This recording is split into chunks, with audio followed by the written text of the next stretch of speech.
안녕하세요. 생생법률쇼 진행을 맡은 최승호입니다. 법과 친해지는 제일 좋은 방법, 생생법률쇼. 오늘도 크고 작은 법률 문제로 어려움을 겪고 있는 여러분을 위한 법률 상담은 물론이고요. 세상을 들썩이게 하는 이슈들을 법적으로 풀어보는 시사법률 토크까지 준비되어 있습니다. 법률과 관련해 궁금한 내용이 있으신 분들은 상담전화 02557-8295번으로 연락 주시거나 법률방송 홈페이지에 접속 후 법률상담 게시판에 문의 남겨주십시오. 그리고 아래 하단에 보이는 이메일로도 상담 문의 받고 있습니다. 각 분야 전문 변호사가 무료로 성심성의껏 상담해드리니까요. 많은 참여 바라겠습니다. 지금 이 방송은 유튜브를 통해서도 실시간으로 함께 방송되고 있으니까요.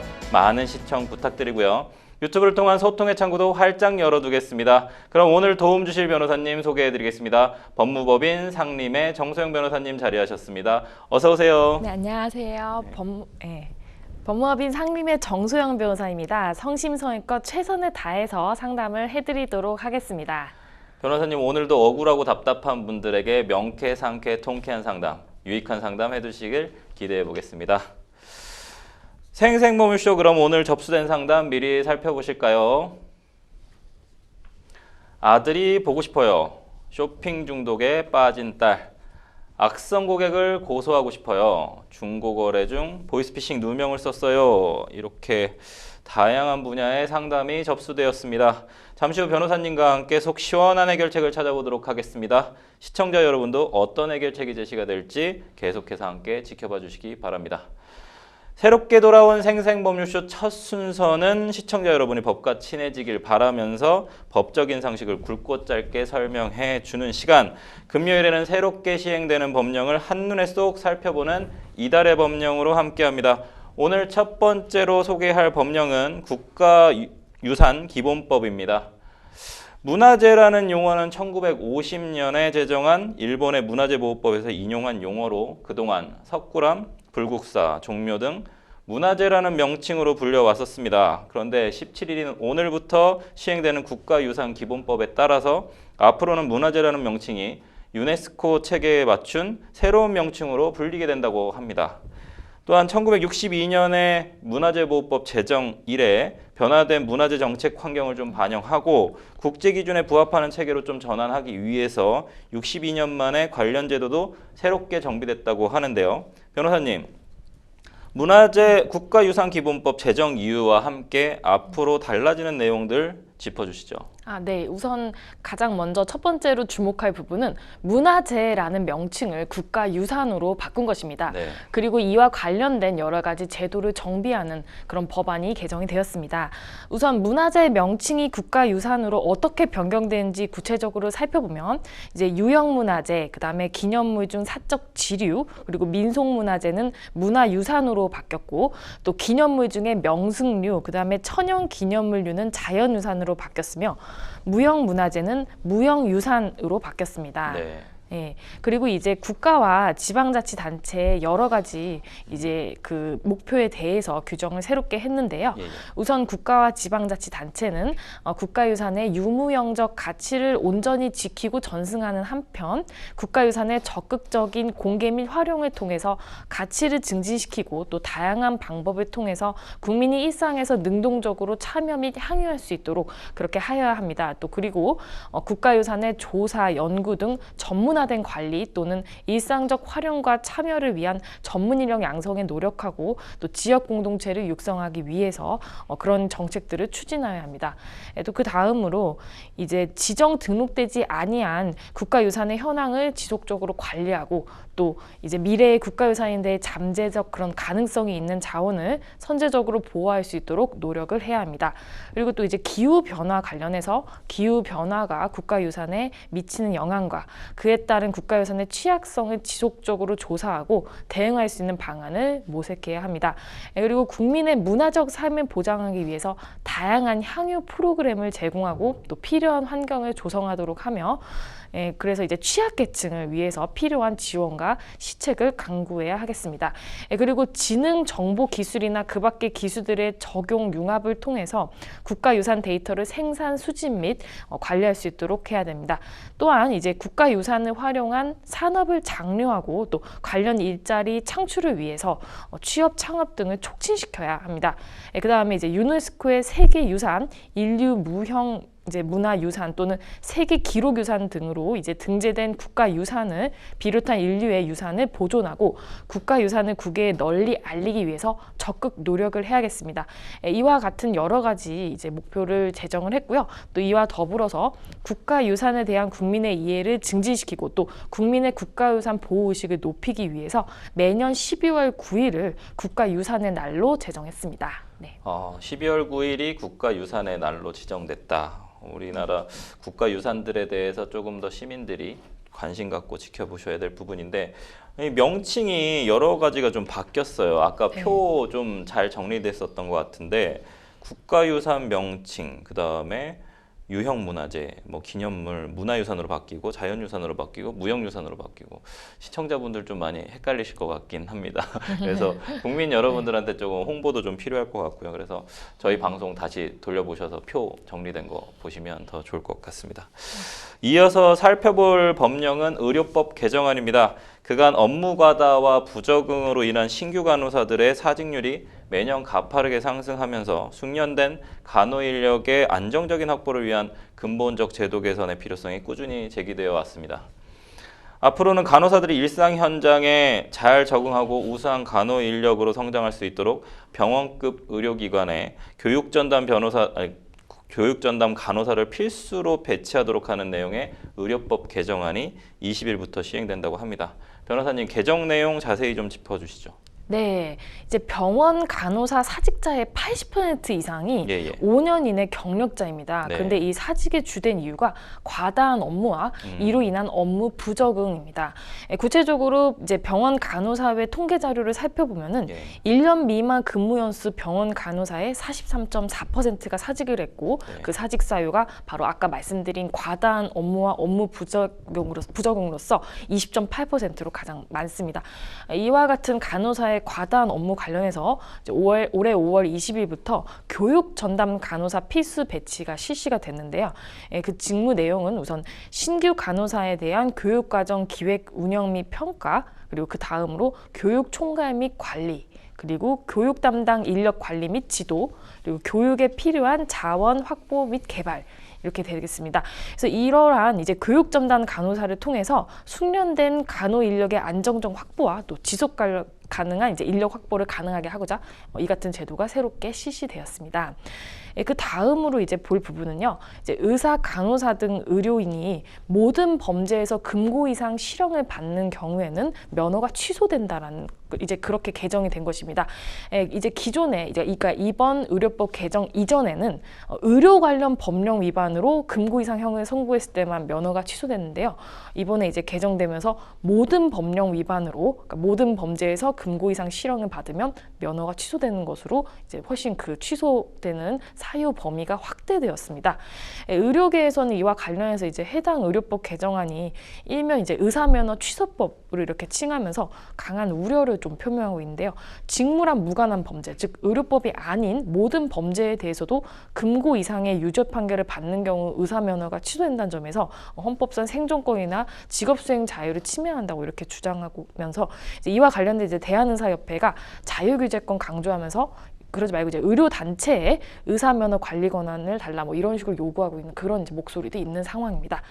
그 다음 의료법 개정에서 살펴볼 것은요, 바로 성범죄와 강력범죄 저지른 의료인의 면허 재교부 요건이 강화가 된 것입니다.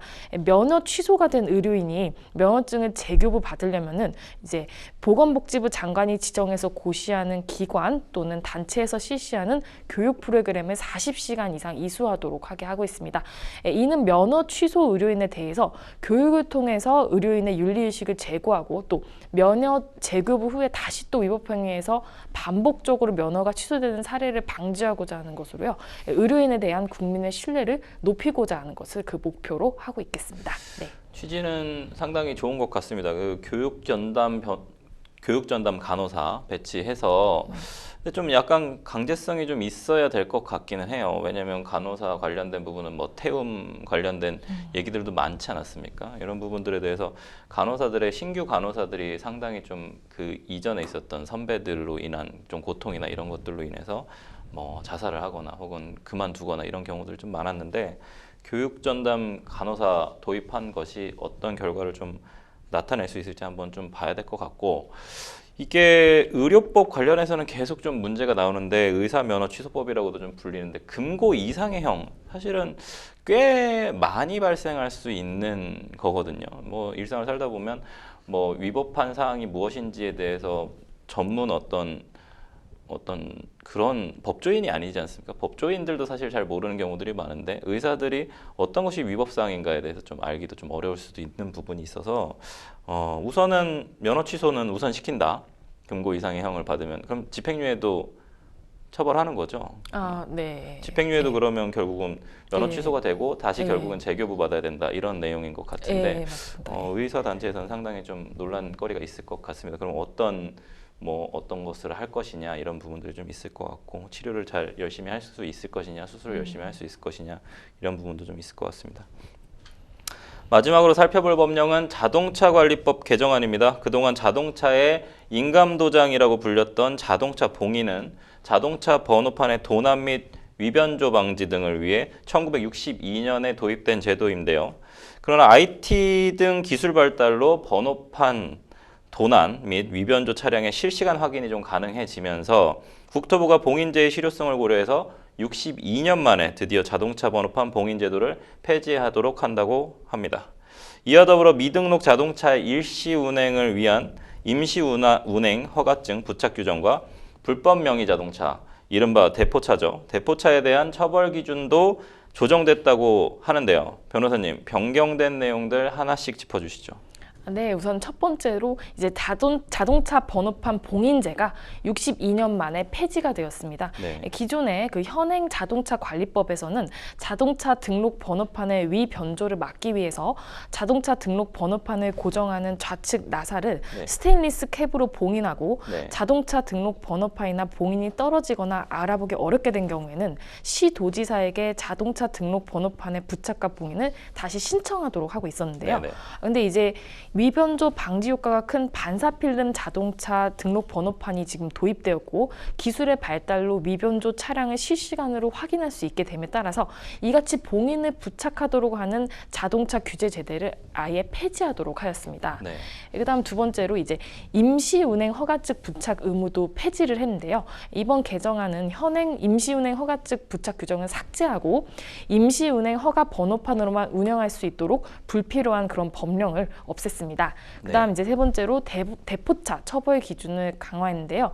정당한 사유 없이 자동차 이전 등록을 신청하지 않을 경우에는 2년 이하의 징역 또는 2천만 원 이하의 벌금을 부과하는 등 불법 명의 자동차에 대한 처벌 기준을 상향 조정했습니다. 그리고 네 번째로 등록 없이 운행하면 3년 이하 징역에 처하는데요. 즉 불법 명의 자동차의 운행을 근절하기 위해서 자동차 등록을 하지 않고 운행하거나 자기 명의로 이전 등록을 하지 않고 제3자에게 양도할 때는 3년 이하의 징역 또는 3천만 원 이하의 벌금을 부과하기로 했습니다.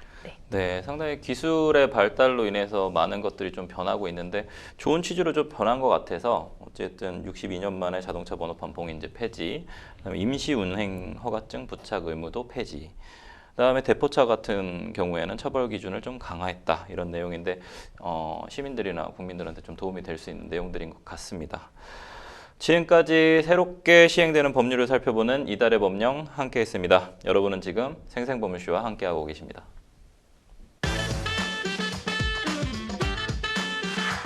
어렵고 복잡한 법률 문제로 고민하고 계신가요? 그렇다면 생생법률쇼가 도와드리겠습니다. 생생법률쇼에선 민사, 형사, 가사 등 각 분야 전문 변호사들이 매년 800여 건의 법률 문제를 속 시원하게 해결해드리고 있는데요. 그럼 무료로 법률 상담을 받을 수 있는 3가지 방법 지금부터 소개합니다. 첫째, 02-557-8295번으로 전화해 법률 상담 신청을 한다. 둘째, 법률방송 홈페이지에 접속해 법률 상담 게시판에 사연을 올린다. 셋째, 지금 화면에 나오고 있는 이메일 주소로 사연과 연락처를 보낸다.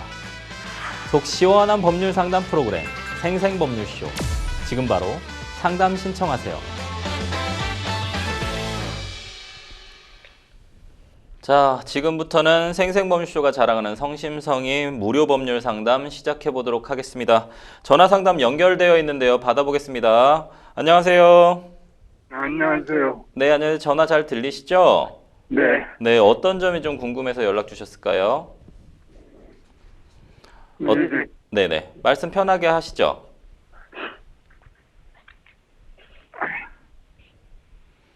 상담자님, 네. 네, 궁금하신 점 말씀해 주시면 좋을 것 같아요.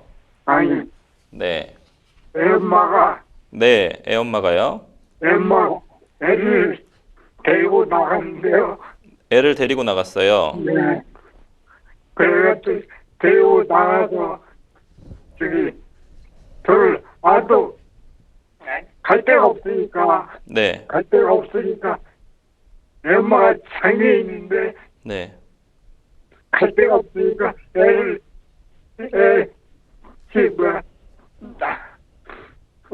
뭐야, 아니, 뭐, 어떻게 말씀을 드리지, 잘 모르게 연락한데, 못 받쳐가지고, 네, 네. 편안하게 말씀하시면 좋을 것 같아요.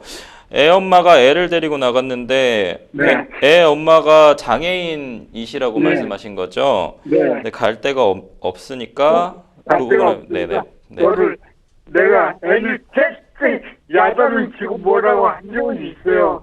근데, 그 거짓말을 하고 자꾸 대두고 하니까 이제 저희 그렇게 하면 안 된다고 애한테 이제 저기 했는데 그렇게도 이제 애를 키워가지고 어떻게 된 건지 갈 데가 없으니까 저기 내가 아동 폭행을 한 걸 해가지고 어디에 가 있는데 내가 너무 보고 싶어가지고요. 네네.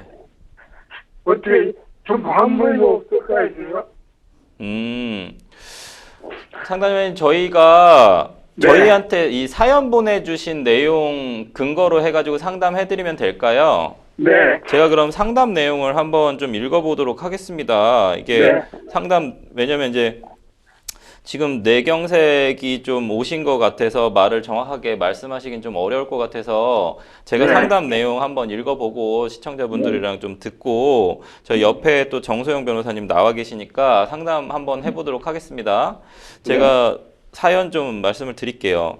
결혼한 지 22년이 됐고 5년 전에 뇌경색이 온 이후에 아내가 중학교 3학년 아들을 데리고 집을 나갔습니다. 아니요.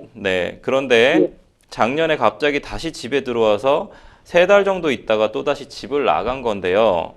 이후에 연락이 전혀 닿지 않고 있습니다. 이럴 바엔 이혼을 하는 게 나을 것 같은데 어디에 사는지도 모르고 연락도 되지 않는 상황에서 이혼을 할 방법이 있을까요? 이게 첫 번째 질문인 것 같아요. 이혼을 할 수 있는 방법이 있을까요? 이거고.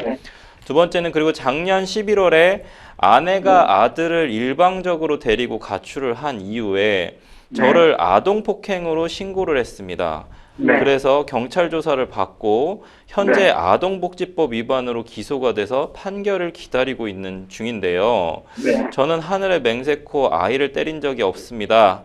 사실 아내와 소개로 만난 지 6번 만에 결혼을 결심을 했는데 결혼식 전날 처남에게 아내가 정신지체가 있다는 걸 처음 듣게 됐습니다. 말하지 않으면 모를 정도로 티가 잘 나지 않았기에 당시에는 그냥 결혼을 진행했으면 생활하면서 이런저런 어려움들이 있었지만 저한테 이런 상황이 벌어질 거라고는 상상을 못했습니다. 경찰서에서는 아들은 잘 있을 테니 걱정 말라고는 했지만 아들이 혹시라도 고아원이나 시설 같은 곳에서 살고 있을까 봐 걱정이 됩니다. 아들이 잘 먹고 잘 살고 있는지 통화만이라도 할 수 있으면 좋겠는데 방법이 없을까요?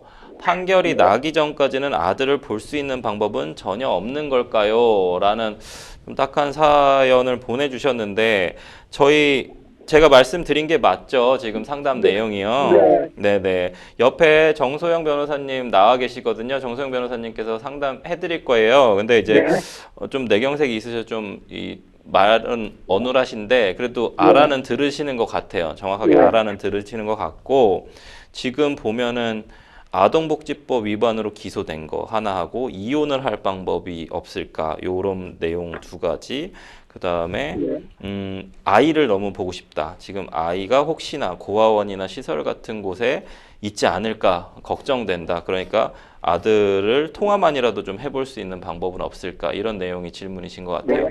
네, 정소영 변호사님이랑 인사하겠습니다. 정소영 변호사님 인사 주시죠. 네, 안녕하세요. 네, 안녕하세요. 네, 그 정소영 변호사입니다. 제가 지금 상담해드리려면 몇 가지 좀 추가적으로 여쭤볼 게 있는데요. 네, 예, 그 아동 폭행으로 신고를 당하셨다고 하셨는데 네. 혹시 그 신고 당한 경위가 무엇인지 간단히 설명 좀 해주실 수 있을까요? 내가 저기 애들 야단이 신경은 있어요. 신경은 있고 욕은 말을 안 되니까 거짓말을 하니까 네. 그래서 야 새끼야 어떻게 저 아빠 거짓말하고 그러냐고 얘 나단 신경은 있어요. 그러니까 이제 거짓말 하냐고 약간 네. 이제 훈계를 하셨는데, 네. 예, 그 부분 관련해서 이제 아내분이 아동 학대로 신고를 하신 사안이신 거고요. 그쵸? 아니 저 보호센터에서 신고를 한 것 같아요. 보호자가? 보호센터에서 신고가 간 것 같아요. 보호센터에서요? 네. 아, 네. 그래서 혹시 그러면 이제 일시 보호 조치 아니면 즉시 분리 그런 게 별도로 이루어지셨을까요? 그때 모르겠어요. 그 1366인가 그 센터에서 거기다가 전화를 한 걸 제가 확인했어요. 예, 그럼 어쨌든 지금 아들분께서는 그러면 네. 그 보호센터에서 이제 관리하는 위탁시설 같은 데 있는 게 맞으실까요? 그런 것 같아요. 모르겠어요. 제가 확인이 안 되니까. 그때 지금 저기 열람을 해보니까 열람만 한 거에는 그렇게 돼 있더라고요. 근데 이게 지금 만약에 이 아동 학대가 지금 기소가 돼서 판결을 기다리시는 걸로 알고 있는데 네. 혹시 어떻게 공판 절차를 거치신 걸까요? 아니면 아직 뭐 약식 명령 받으신 걸까요? 어떤 상황이실까요, 정확히? 그리고 법원에 네. 가정법원에 그 기도 됐다고 검찰에서 문자를 받았어요. 그럼 가정법원이면 보호처분 받으신 것일 거거든요. 네. 네. 이제 일단 이 정도 제가 여쭤보면 된 것 같고 한 가지 더 좀 추가적으로 확인할 게 지금 아내분께서 그러니까 5년 전 한 2019년경부터 집을 나가셔서 별거하고 있다가 갑자기 2023년 작년에 들어와서 3달 정도 있다가 집을 나가신 게 맞으신 거죠? 네. 네. 그럼 제가 좀 하나하나 설명을 해드리도록 하겠습니다. 우선 먼저 말씀드릴 게 아무래도 이제 아동복지법 위반 부분을 먼저 말씀을 드려야 할 것 같은데요. 이제 일단 이게 보호처분을 받으신 것 같은데 원래 보호처분 받은 거에 대해서는 보호처분 받은 날로부터 7일 이내 항고를 해서 불복을 하시는 게 가능하시거든요. 근데 제가 봤을 때 이게 기소가 됐다라고 한다면은 그러면 이 재판 절차에서 직접 이 항변을 하시는 게 필요하신 것 같아요. 네. 지금 판결을 기다리신다고는 했는데 아직 재판 절차가 진행이실 수가 있거든요.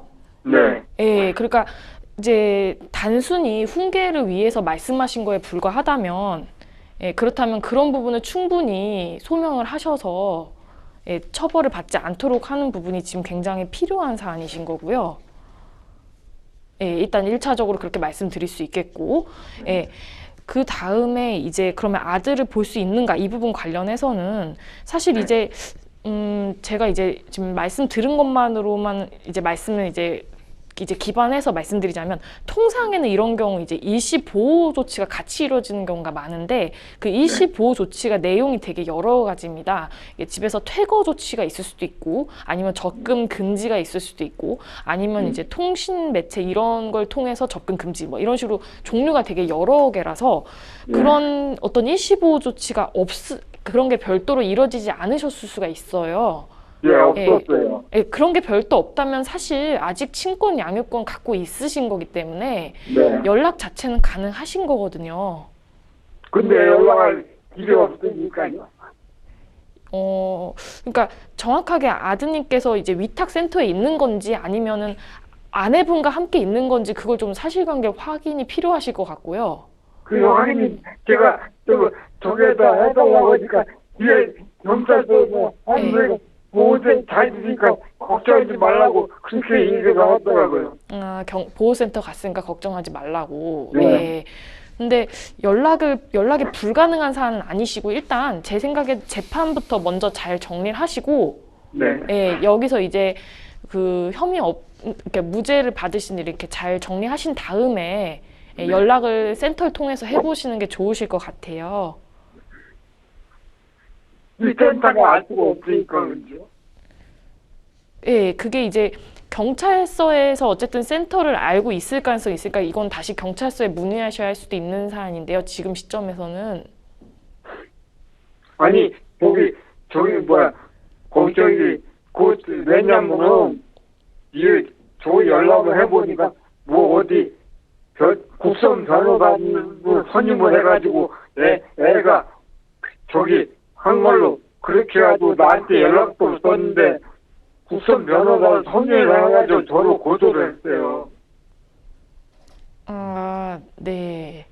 그러니까 아마 이제 그 보호센터에서 신고가 들어가니까 이제 그런 절차가 이루어지신 것 같아요. 예, 네. 아드님께서 아직 미성년자고 하니까 이제 저희 법률에 따라서 국선 변호사가 붙어서 그냥 그렇게 진행이 되신 것 같은데 이제 아직 재판 절차가 종료가 된 게 아니니까 예, 이 부분을 다투시는 게 일단 필요하신 사안이신 거고 아마 지금 형식적으로 그게 이루어지신 것 같아요. 저희가 이제 아동 폭행이나 이런 게 일어나면 중대 사안이다 보니까 이게 절차적으로 그렇게 쫙 이루어지거든요. 근데 지금 단순 훈계 정도에 불과하시다 이런 부분을 잘 소명을 하시면 또 되는 거고 또 아드님께서 중학교 3학년이면 의사 표현을 또 하실 수가 있어서 예, 이 부분이 참작이 잘 되실 수 있을 거예요. 예.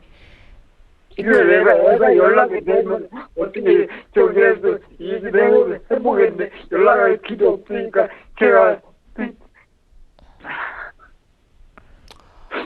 아드님이 보고 싶으셔가지고 지금 좀 감정에 북받치신 것 같은데 상담자님. 네. 예, 상담자님은 혹시 지금 아동복지법 위반으로 기소됐다라고 얘기를 하셨는데 네. 혹시 변호사는 선임이 되어 계신가요? 아까 아니요. 변호사님께서 아까 물어보신 부분도 좀 있긴 한데 약식 명령 한마디로 검찰에서 당신 벌금 얼마 내세요라고 받으셨어요? 아니면은 아니요, 없어요. 네?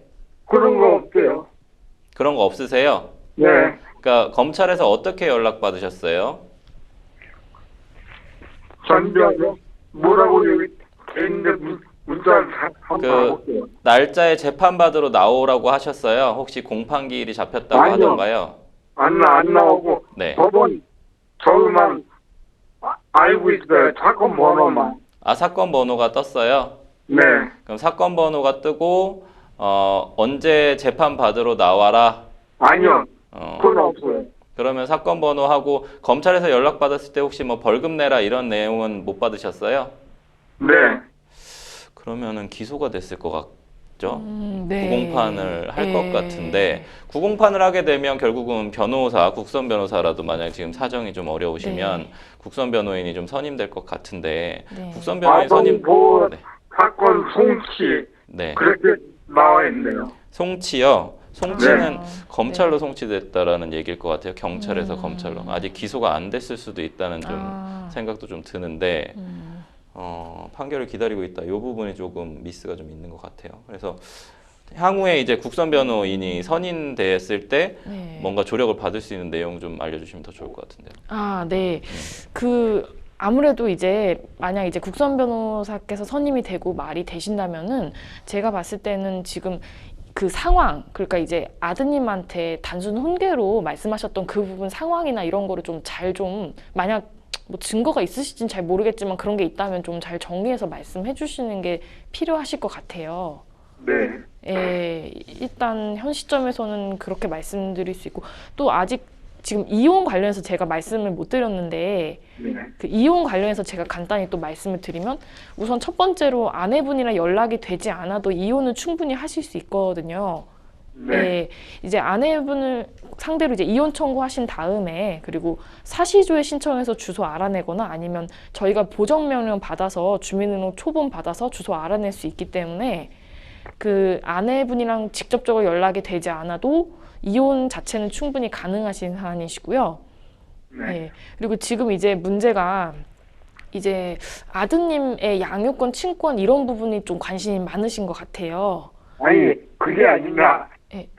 나는 아니 제가 애 엄마가 예. 뭐 생각한다 아무 문제가 없으면은 나 애 포기한다 이래. 근데 이혼을 해주고 포기를 해야지. 내가 지금 상태에서 애가 너무 보고 싶어가지고요. 예. 애가 지금 너무 보고 싶으신 거죠. 네. 예. 그러니까 이제 애가 보고 싶으신데 지금 이혼도 생각을 하고 있으신데 이제 제 말은 네. 이혼해서 양육권이랑 친권이 바로 이제 아이랑 계속 함께 아이를 양육하고 아이와 함께 생활할 수 있는지를 결정하는 건데요. 네. 예, 이혼 함께 만약에 그러니까 이혼 소재기 하실 때 반드시 네. 그 사전 처분이라고 해서 그 네. 양육권 친권을 이제 상담자님께서 가져가실 수 있도록 그 부분을 함께 청구를 하시면 좋을 것 같아요. 일단 지금 말씀해주신 사안만 보면 아내분께서 그러니까 동거 의무가 있는데 동거 네. 의무를 완전히 저버리셨어요. 예, 네. 무단으로 집을 아들 데리고 나가셨고 그래서 아내분이 사실상 유책 배우자가 지금 맞기 때문에 그래서 이러한 부분을 충분히 소명하시면 양육권 친권을 상담자님께서 가져가실 수 있으실 사안으로 보이거든요. 네. 예, 근데 이제 문제는 지금 아동복지법 위반이 만약에 이게 유죄가 나오게 되면 그때는 이제 양육권 친권 이제 정할 때 굉장히 불리해지실 수가 있거든요. 예, 그래서 지금 아까 재판 절차 진행되는 이 부분을 어떻게든 잘 방어를 하시는 게 제일 중요한 것 같아요. 예. 그리고 검찰에서 저희 가정법원에서 네. 사건 번호가 나와 있는데 네. 지금 1년인데 1년 걸때도 더 일지도 모른다고 하니까 너무 숨 막혀가지고요. 그 대법원 나의 사건 검색이라는 게 있거든요. 네. 예, 그 인터넷에 대법원 나의 사건 검색을 검색하시면은 그리고 거기에 그 법원이랑 사건 번호랑 그다음에 당사자 이름 넣으시면은 사건 진행 상황 알 수 있으세요. 예. 그래서 이런 사건은 거기 들어가서 봤는데 네, 봤더니 어떻게 돼 있던가요? 그냥 제가 열람한 거 그거 외에는 나오는 게 없던데. 그럼 뭐 아직 기일이 안 잡히거나 그런 걸 수가 있어서요. 좀 기다려 보시고 기일 잡히시기 전에 이제 보통 저희가 이제 의견서 형식으로 이런 부분 정리 잘해서 하는데 제출하고 하거든요. 법원에. 네. 지금 이런 사정, 그러니까 단순 훈계에 불과했음, 아동 이제 학대가 아니고 훈계에 불과한데 이제 이런 것이 된 정황 같은 것도 또 아드님하고 원래 잘 지내셨을 텐데 이제 그런 부분 잘 정리하셔서 이건 아동 학대가 아니었다. 이 부분을 좀 잘 정리해서 의견을 좀 제출해 주셔야 할 것 같습니다. 네. 그치 저기 경찰서에서도 조사 받을 때 제 국민 얘기를 했던데 근데 이렇게 해가지고 넘겨보니까 지금 어떻게 애가 없는 상태가. 네. 네. 네, 상담자님. 네. 저희가 시간 관계상 많은 내용들을 상담해드리지는 못해서 너무 안타까운데요. 저희가 이제 좀 상담은 여기서 마무리할 건데 네. 저희가 이제 전화 끊고요. 제가 네. 이제 정소영 변호사님이랑 이제 상담자님한테 좀 도움 될 만한 내용들을 조금 방송으로 전달해 드릴 테니까 네. 계속 방송 좀 지켜봐 주십시오. 네, 네, 감사합니다. 네, 전화는 여기까지 하도록 하겠습니다. 상담은. 네, 감사합니다. 네, 감사합니다. 연락 주셔서 감사합니다. 네, 변호사님, 좀 안타까운 사연인 것 같아요. 이게 저는 약간 좀 들으면서 물론 이분이 아동복지법 위반으로 아이를 뭐 폭행을 하거나 그랬을 수도 있을 것 같습니다. 근데 지금 아내분은 정신지체 장애가 있고 이분은 뇌경색이 있으신 상황인 것 같아요. 근데 이제 주민센터에서 지역 주민센터에서 보호센터에서 일방적으로 좀 이쪽 남편분 쪽을 신고를 했고 그래서 결국은 아동을 먼저 보호해야 된다라고 그러니까 어떻게 보면 제3자가 개입을 한 거예요. 국가와 사회가 개입을 해서 보호센터로 데리고 간 것 같아서 위탁을 하게 된 것 같습니다. 그 가운데서 중학교 3학년 아들의 어떤 의지가 들어가 있는지는 잘 모르겠습니다만 지금 상담자님한테도 상당히 좀 안타까운 상황인 것 같아요. 이렇기 때문에 법률 전문가인 변호사들의 조력이 정말로 절실하게 필요한 사안이 아닌가라는 생각이 좀 드는데, 이게 일방적인 그냥 단순히 지체장애가 있으신 장애인인 아내분만을 보호할 게 아니라 사실은 뇌경색으로 지금 뭔가 의사표현이 좀 어렵고 이런 부분들에 대한 장애를 가지신 분에게도 국가가 조력을 해서 이 사람의 정말 의지가 무엇인지, 뜻이 무엇인지 어떤 지자체에서도 도와줘야 되는 부분이 있지 않을까라는 생각이 좀 들거든요. 이 부분하고 지금 사실은 법원에 사건이 어디에 계류되어 있는지, 어디까지 절차가 진행됐는지조차도 정확하게 파악이 안 되고 계시거든요. 이런 부분들이 사실은 저희가 여기서 뭐 당장 도와드릴 수는 없지만 그 지방에 있는 지방자치단체나 혹은 아니면 정부 보호기관들이 이런 분들도 보호해 줘야 되는 게 아닌가. 저는 지금 당장이라도 가서 제가 얘기라도 좀 길게 듣고 뭐 변호인으로서 뭔가 좀 도움을 드리고 싶은데 좀 그렇지 못한 부분들 좀 안타깝습니다. 그래서 상담자님께서 실제로 이제 변호인의 조력을 좀 받아야 될 것 같은데 변호인 조력을 받기 전에 꼭 기억하여야 할 것 딱 한 가지 혹은 아니면 좀 더 얘기해 주셔도 좋을 것 같습니다. 마지막으로 좀 정리 좀 해주시죠. 네. 지금 사안에서 제가 딱 들었을 때 가장 중요한 거는 결국 아동복지법 위반 관련해서 처벌 부분인 것 그렇죠. 같은데요. 이걸 지금 이제 면하시려면 고의가 있었는지, 그러니까 이제 아동학대 그것이 맞는지 이 부분을 이제 아동학대가 아니었음을 좀 어떻게든 입증을 해주셔야 할 것 같거든요. 저희가 이제 아동학대가 좀 엄격하게 이렇게 인정이 되는 편이라서 단순 부부싸움인데도 아동학대로 보는 경우도 꽤 있거든요. 네. 그러니까 지금 사안에서 이제 단순히 욕설을 하시거나 뭐 단순히 훈계를 하신 건데도 지금 아동학대가 되신 건데, 그렇다고 해도 방법이 없는 것은 아니고 이게 단순 훈계에 의한 것이었고 아동은 뭐 장기간 지속적으로 뭐 정서적 학대했거나 이런 정황이 결코 아니라는 사실, 그러니까 단순 일시적으로 어떤 아동이 잘못한 부분에 대해서 훈계해서 올바른 길로 갈 수 있도록 도움을 주는 방편에서 했던 일시적인 것이다, 이런 부분들, 그리고 아동 학대의 고의는 결코 없었다, 이런 부분들을 좀 잘 정리를 하셔서 의견을 피력하시는 게 필요하실 것 같아요. 그래서 우선은 지금 아동복지법 위반 부분 관련을 잘 정리하시는 게 가장 중요한 상황인 것 같습니다. 아동복지법 위반으로 처벌을 받게 되면 이혼 소송에서도 어찌됐든 불리할 수도 있고, 또 그 이후에 어쨌든 아드님과 만나고 싶으신데 아드님과 만나는 부분에 대해서도 어느 정도, 왜냐하면 가해자와 피해자가 되기 때문에요. 그래서 형사소송 절차에 분명히 국선 변호인은 선임이 될 겁니다. 뭐 경제적으로 어렵다거나 하시더라도 최소한 상담자님한테 변호인의 조력을 받을 수 있는 권리는 국가에서 지켜주기 때문에 그 부분에 대한 좀 조력을 잘 받으셨으면 좋겠는데, 저는 지금 단계에서 사실 초동 단계에서부터 조금 더 도움을 받을 수 있었으면 좋겠는데, 뭔가 지금 지자체 쪽이나 이런 쪽에서는 원사이드하게 좀 흘러가고 있는 것 같아요. 경찰 쪽에서도 그렇고요. 지금 상담자님만 뭔가 되게 가해 행위를 한 가해자로서 뭔가 억울한 상황에 좀 있는 것 같습니다. 그래서 주변에 있는 변호사님들 좀 찾아가셔가지고 조력을 좀 받으시고 편안하게 좀 길게 장황하게라도 좀 설명을 해서 뭔가 답답함을 좀 푸시는 단계가 좀 필요하지 않을까라는 생각이 좀 듭니다.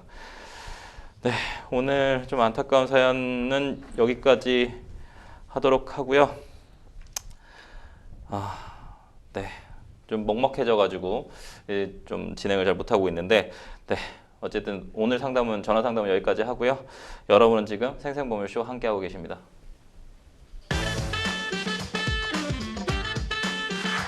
어렵고 복잡한 법률 문제로 고민하고 계신가요? 그렇다면 생생법률쇼가 도와드리겠습니다. 생생법률쇼에선 민사, 형사, 가사 등 각 분야 전문 변호사들이 매년 800여 건의 법률 문제를 속 시원하게 해결해드리고 있는데요. 그럼 무료로 법률 상담을 받을 수 있는 3가지 방법, 지금부터 소개합니다. 첫째, 02-557-8295번으로 전화해 법률 상담 신청을 한다. 둘째, 법률방송 홈페이지에 접속해 법률 상담 게시판에 사연을 올린다. 셋째, 지금 화면에 나오고 있는 이메일 주소로 사연과 연락처를 보낸다. 속 시원한 법률 상담 프로그램 생생법률쇼, 지금 바로 상담 신청하세요.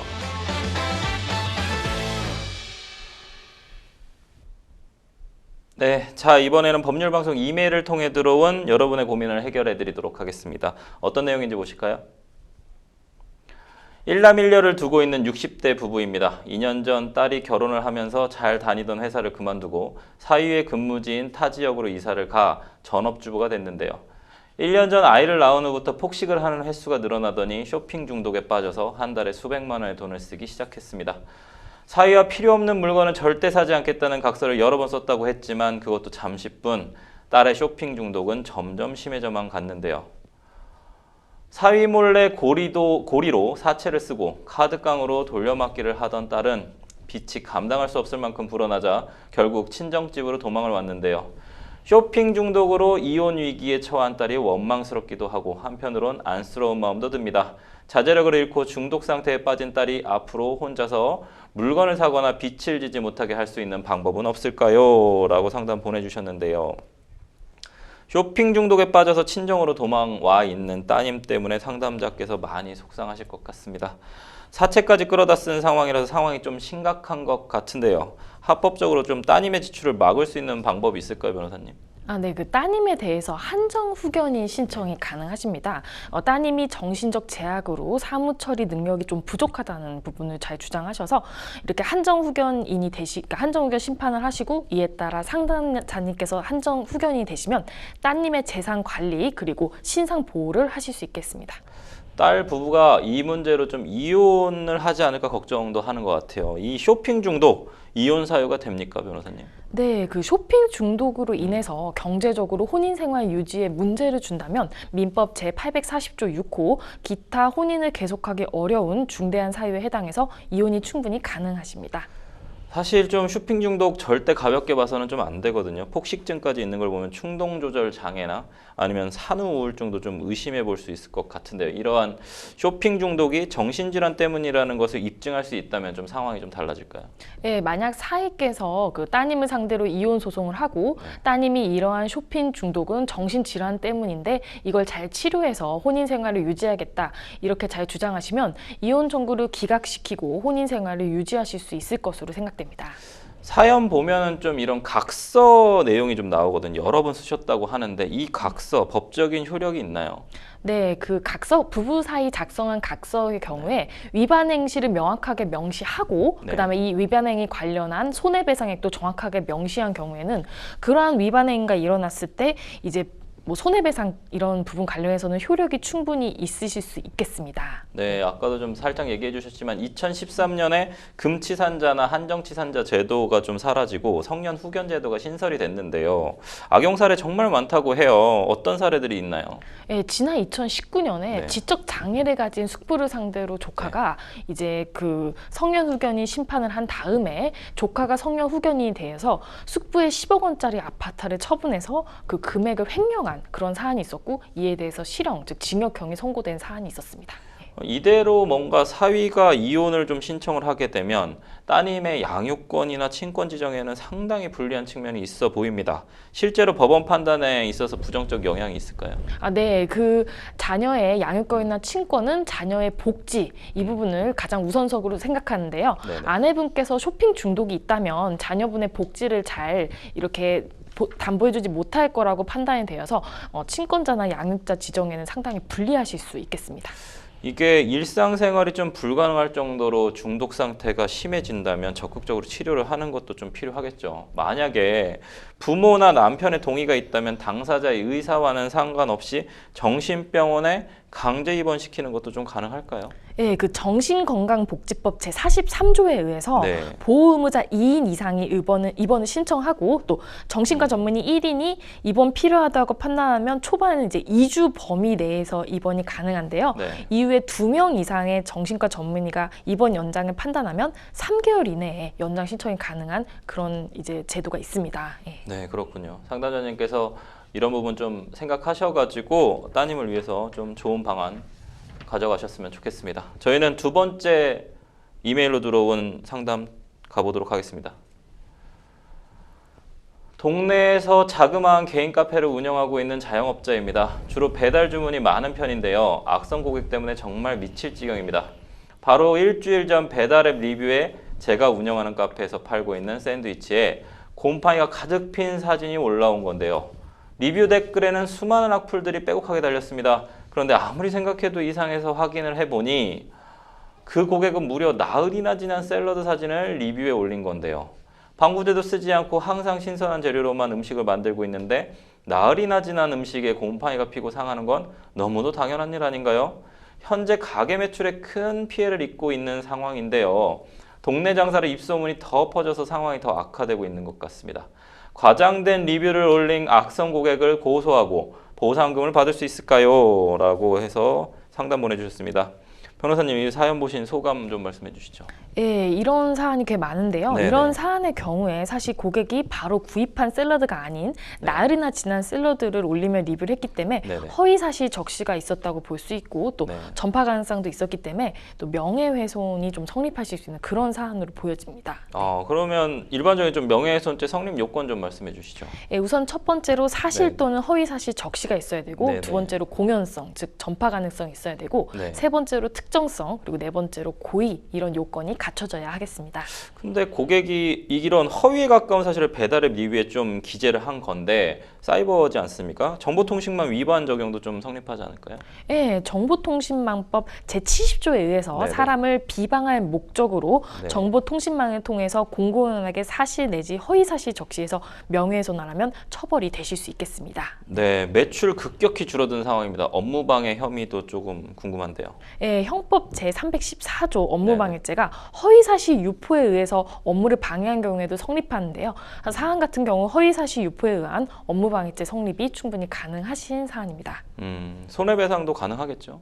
네, 손해배상도 가능하시고 이 경우에 이제 매출을 기준으로 해서 손해배상액이 산정될 것으로 생각됩니다. 네. 이런 부분까지 잘 고려하셔가지고 피해를 좀 구제 받으셨으면 좋겠습니다. 저희는 세 번째 이메일 상담 가보도록 하겠습니다.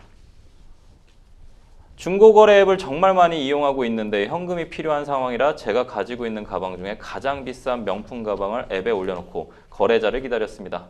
9시가 오는 여자친구에게 가방을 선물하고 싶다는 남성에서 연락이 왔고 바로 보자길래 약속 장소로 나갔는데요. 근데 이 남성의 행동이 처음부터 수상하기는 했습니다.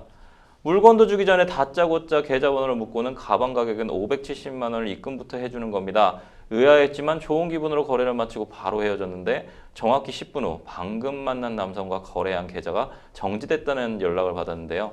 알고 보니 계좌로 송금받은 돈은 저와 만난 남성이 입금해준 것이 아니라 보이스피싱 피해자가 입금시킨 돈이었던 겁니다. 결국 제가 누명을 썼는데도 현재 계좌 인출이 불가능한 상황이고 경찰 조사도 받으러 가야 하는데요. 어떻게 대응해야 누명을 벗을 수 있을까요? 방법을 알려주세요. 라고 상담이 왔습니다. 상당히 지금 약간 이거 뭐 보이스피싱 관련됩니다. 사기방조죄 성립할까요? 네. 사안 같은 경우에 이제 통상의 경우와 달라서 예. 보이스피싱에 연루됐다 이런 부분은 충분히 만약 예견이 가능했다고 하면은 네. 사기 방조가 이제 해당될 여지가 있는 사안이긴 합니다. 이게 경찰 조사 앞둔 상황이라 매우 불안할 것 같습니다. 조사를 좀 진행할 때 어떤 자세를 가지고 좀 대응하는 게 좋을까요, 변호사님? 예, 일단 중요한 부분은 이 보이스피싱 관련해서 사기 방조 관련한 미필적 고의, 이게 보이스피싱 범죄에 연루됐다는 걸 이제 인식하지 못했음, 전혀 그런 부분이 예상되지 어려웠음을 말해야 되는데요. 뭐 예를 들어서 지금 송금인, 그러니까 이제 쉽게 말하면 대금을 지급한 사람이랑 이 가방을 가져간 사람, 이런 사람 인적을 확인했는데 확인했는데 일치했다. 그래서 이제 도저히 예견할 수 없었다. 이런 부분들을 잘 이제 의견을 피력하는 것이 필요할 것으로 생각됩니다. 입금된 명품 가방에 대한 돈은 어떻게 되는 건가요? 상담자가 받을 수 있는 건가요? 이 피해자 입장에서는 이거는 차고 송금이다라고 네. 해가지고 부당이득 반환 청구를 할 수 있겠지만 또 판매자 입장에서는 자신도 사실은 어떻게 보면 피해자이기 때문에 이제 돌려줄 수 없다 이러는데 이와 관련해서 이제 대법원 판례는 판매자의 부당이득 반환 의무를 부정한 경우가 있긴 한데요. 이제 문제는 좀 구체적 사실관계가 각각 다 달라서 좀 일반화하기는 어려운 상황이긴 합니다. 예. 중고거래 앱 사기 사건들 많이 일어나고 있습니다. 주의할 점 하나만 딱 말씀해 주시죠. 네, 그 더치트라는 앱이 있는데요. 거기 들어가면은 이제 사기를 주로 하는 사람의 전화번호, 계좌번호를 검색해서 이 사기를 자주 일으키는 사람을 피할 수 있으니까 그런 이제 제도를 충분히 활용하시길 바라겠습니다. 네. 네, 생생범일쇼 오늘도 마칠 시간이 다 됐는데요. 오늘 함께해 주신 정소영 변호사님 감사합니다. 오늘 순서는 여기까지입니다. 시청해 주셔서 감사합니다.